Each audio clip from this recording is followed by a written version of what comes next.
মানব জীবনের অজানা দিকের সন্ধানে বারবার কলম ধরেছেন তিনি। আর আজ সেই অনন্ত অজানার উদ্দেশ্যে চিরতরে তরি ভাসালেন। থেমে গেল পথ চলা। যোগ বিয়োগ গুণ ভাগ জীবনের সব হিসেব চুকিয়ে অনন্ত পথে পাড়ি দিলেন মণিশঙ্কর মুখোপাধ্যায়। সবার কাছে যিনি শঙ্কর। একাধিক শারীরিক সমস্যা নিয়ে কিছুদিন আগে হাসপাতালে ভর্তি হয়েছিলেন বর্ষিয়ান সাহিত্যিক। আর ফেরা হল না। ৯২ নিভ্র প্রদীপ। শঙ্করহীন হয়ে গেল চৌরঙ্গী। অঙ্কে কাঁচা ছিল ছেলেটা। সেই ছোট্ট ছেলেটা একদিন ভাবল আর্টিস্ট হবে। নাম দিল বসে আঁকো প্রতিযোগিতায়। বিষয় ছিল মানুষের মুখ। ছবি এঁকে জমা দিয়ে বাড়ি ফিরল ছেলে। খানিক পরে পাড়ার কাকু এলেন। বেজায় গম্ভীর মুখে খবর দিলেন, মানুষের মুখ নয়, ছেলেটা খাতায় বড় সাইজের পেঁপে এঁকে দিয়ে এসেছে। সেই ছেলে তারপর ছবি এঁকে গেছে চিরকাল, তবে ক্যানভাসে নয়, কালো অক্ষরের আঁচড়ে সাদা পাতায় সে এঁকে গেছে জীবন। তার শব্দে ধরা দিয়েছে মানব চরিত্রের নিখুঁত প্রতিচ্ছবি। ভাষায় রূপ পেয়েছে তাদের হাসি, আনন্দ, যন্ত্রণা, হাহাকার। আন্তুর ঘরে নাতির মুখ দেখতে এসে দাদু মেয়ের কাছে ভবিষ্যৎবাণী করেছিলেন, তোর ছেলে একদিন আশুতোষ মুখার্জি হবে। সেই ছেলে জজ ব্যারিস্টার হয়নি বটে, কিন্তু কাজ করেছেন কলকাতা হাইকোর্টের শেষ ইংরেজ ব্যারিস্টার বারওয়েল সাহেবের অধীনে। সাহেবের মুখে পিতৃদত্ত নামটা মণিশঙ্কর মুখোপাধ্যায়। ছোট হয়ে গেল শঙ্কর।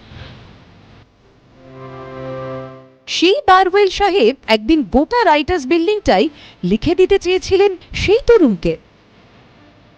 একদিন রাইটার্স বিল্ডিং এর সামনে গেছেন, গিয়ে আমাকে বললেন, কিরম লাগছে বাড়িটা? না, এই রাইটার্স বিল্ডিং আমার কি করবার আছে? বলে, দেখো, এই বাড়িটা তোমার হওয়া উচিত ছিল। এই বাড়িটা তৈরি করেছিলেন আমারই পূর্বসূরি অনেক দিন আগে রিচার্ড বারওয়েল। তা আমার তো ছেলে পেলে নেই, এটা যদি আমি পেতাম তাহলে তো আমি তোমাকে তো দিয়ে যেতাম। অল্প বয়সেই কাঁধে এসে পড়েছিল সংসারের ভার।